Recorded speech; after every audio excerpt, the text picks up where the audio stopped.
first, to the hugely consequential story unfolding in front of the world's eyes. Donald Trump is on track to defeat Kamala Harris and retake the White House. In the end, it's the economy that appears to have been the biggest factor in this result. Concerns over Donald Trump's conviction, his rhetoric and the January 6th insurrection weren't enough to disqualify him in the eyes of voters. This likely outcome also means Americans have again said no to electing a female president. Our correspondents are in the swing states across the country, poised to bring you the latest developments as the count continues. We're going to go live to the Trump camp's headquarters in just a moment. But first, let's take a listen to what the Republican presidential nominee has had to say in the past few moments. We're going to fix our borders. We're going to fix everything about our country. And we made history for a reason tonight, and the reason is going to be just that. We overcame obstacles that nobody thought possible, and it is now clear that we've achieved the most incredible political thing. Look what happened. Is this crazy?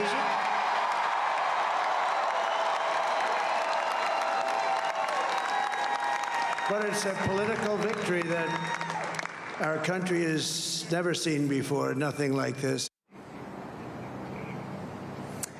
A jubilant Donald Trump and supporters there. It has been a long day for our teams in the United States, but of course there's plenty more to come yet. So let's go straight to the ABC's North America Bureau Chief, Jade McMillan, who's been there at that Trump event at West Palm Beach in Florida. And our North America correspondent, Barbara Miller, joining us as well. She's at the Harris headquarters at Howard University here in Washington, D.C. Jade, first to you. We've just seen Donald Trump give a lengthy speech. Give us a flavour of what he's had to say. Well, Donald Trump was joined on stage here at his election watch party in West Palm Beach by members of his family, senior figures in his campaign, and also his running mate, JD Vance. JD Vance described this moment as the greatest political comeback in US history. Donald Trump has certainly claimed victory. Fox News was the first to declare him as the winner. A number of other media outlets, including the Associated Press, which the ABC uses, hasn't yet put him over the line, over the 270 votes that he needs to enter the White House, but he is leading, it appears, in all of those states that could deliver him that result. So there is a very broad expectation here that Donald Trump will be returning to the White House. He described this as a tremendous victory. He referenced the assassination attempt, the bullet that nearly came very close to taking his life. He said that people had suggested to him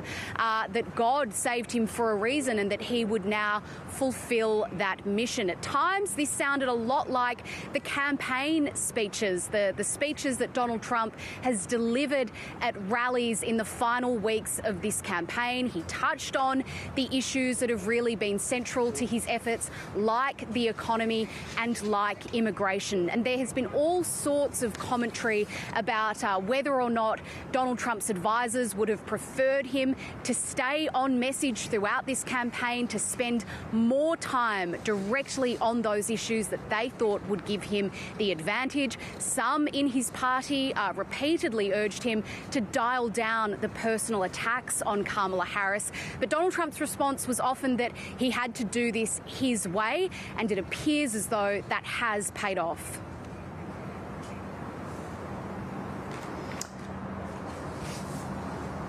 Trump HQ in a state of euphoria. Frankly, this was, I believe, the greatest political movement of all time. There's never been anything like this in this country, and maybe beyond. MAGA royalty, old and new, arriving at the party, celebrations at every call. The Fox News decision desk can now officially project that Donald Trump will become the 47th President of the United States. These are our friends. We have thousands of friends on this incredible movement. This was a movement like nobody's ever seen before. This could be the result the Trump faithful had desperately hoped for. This feels a lot like the 2016 vibes as you see the results coming in. You can tell Tailgating outside the former president's Mar-a-Lago home, supporters couldn't contain their joy. He did a great job. He was very fearless. We really needed to wake up, and it took a certain person to do that. His billionaire backer, Elon Musk, celebrating on X. The future is going to be fire. Donald Trump cast his ballot in person, beginning Election Day with a sense of optimism. No, I feel very confident. I have felt, we went in with a very big lead today, and it looks like Republicans have shown up in force. He visited a campaign office in Florida. They're going to be watching, make sure there's no cheating, right? There's going to be no cheating. And encouraged those still waiting to vote in other states to stick around. Stay in line. Don't let them take you off that line. Vote. Stay on the line. They can't do anything about it. And vote. We're going to win it big. Thank you. Across the country, many heeded the call. I'm a Christian, and he really aligns with a lot of my values as a Christian in America. I was always like a lifelong Democrat, but this time around I decided to change to Republican. Donald Trump's third run for president has been marked by historic moments. He survived 2 assassination attempts. But he used all 4 criminal cases against him to rally support. This was a disgrace. This was a rigged trial by a conflicted judge. The coming days will confirm whether Donald Trump is returning to the White House. What is clear is that many voters want to give him another chance.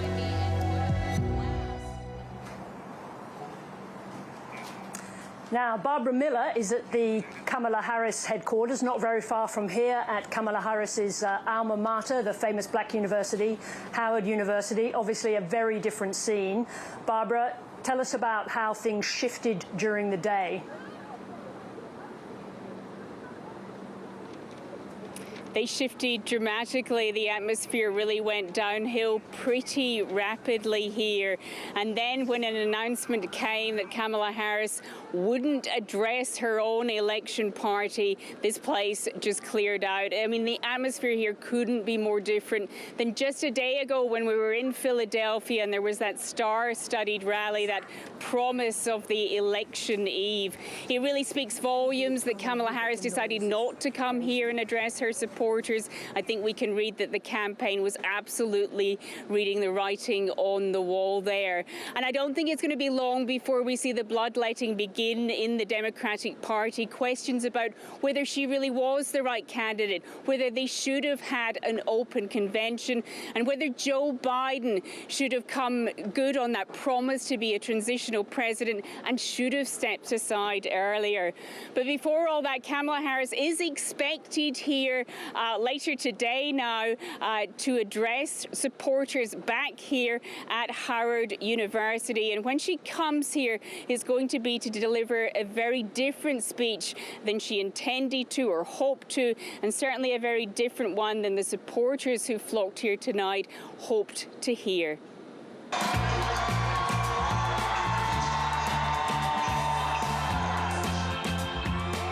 Hope and joy at the Harris Campaign Watch Party at Howard University in the capital. But the mood turned as it became increasingly clear this wasn't their night for a convincing victory. Some were still putting on a brave face. I don't want to necessarily put myself in that mindset of her not winning. Thousands had lined up for hours at this historically black university, an institution established in the days of segregation to cater to African American students. Kamala Harris's fellow alumni and current students among the crowd. So it's like coming home to watch one of your own do something big. You know, I can't even tell you what it means to be here. I really think that we're going to win, but we're still on this little cliffhanger. So I just have good high hopes. I just have high hopes. The Harris campaign says it always knew its clearest path to victory was through the blue wall states of Pennsylvania, Michigan and Wisconsin. But that path is looking narrow. CNN has a major projection. North Carolina was the first of the key swing states to be called for Donald Trump. Fox News can now project. Then came Georgia. Georgia will go to former President Donald Trump. We have a major projection. CNN projects that Donald Trump will win the great Commonwealth of Pennsylvania. This is a huge, huge achievement for Donald Trump. Donald Trump's message on the economy and immigration seems to have hit home in a cost of living crisis. I'm definitely for, Donald Trump, obviously. It's important for him to get back in office, for me, to secure our borders, to help our economy to get back to where we were. My economy was much better under him than it is now. And the immigration issue is very important to me. After a hectic campaign lasting little over 100 days, Kamala Harris had a relatively quiet polling day, doing a final round of radio interviews before surprising supporters at the Democratic National Headquarters. Just reaching out to folks, letting them know that we're all in it together, reminding them of the power of their votes. Votes out here. Gotta talk to voters. Hitting the phones herself to try and get every last vote. You did, thank you.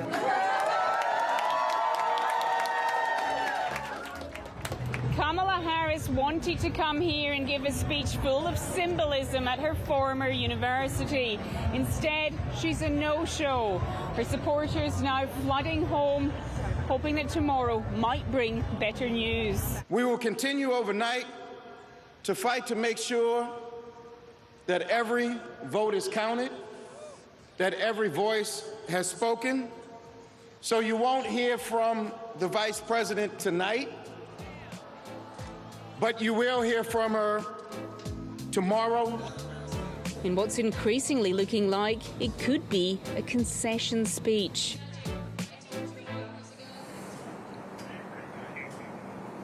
Well, Casey Briggs has been crunching the numbers at the ABC's election HQ for us all day. Casey, bring us up to speed. Hey, Sarah. So the first sign that things were going wrong for Kamala Harris and very right for Donald Trump came from southern states like Georgia, where we started to see that Kamala Harris was underperforming Joe Biden in urban centres like Atlanta, but also cities like Philadelphia further north, and Donald Trump was overperforming in the south of the state. So it became relatively clear in the afternoon that, yes, Donald Trump has won Georgia. Donald Trump also won the state of North Carolina and, late in the day, the state of Pennsylvania. And that gets us to 267 Electoral College votes for Donald Trump. 3 away from victory, from 270, from being the 47th President of the United States. And, well, let's just look at the pathways of how he can get those 3, and it's relatively easy for him to do so, because look at the state of Alaska. That has 3 Electoral College votes. That would get him there, and this is a relatively safe red state. Republicans have won this really every election since the year 2000 and before. But Donald Trump's also leading in these 2 states, the Great Lakes states of Michigan and Wisconsin. He's leading in Nevada and Arizona as well. So he's got quite a lot of buffer room there. And at this point, it is looking near certainty, extremely likely that Donald Trump will be the next president of the United States. He'll be only the 2nd person to serve 2 non-consecutive terms as president, and that hasn't been done since Grover Cleveland in the 19th century.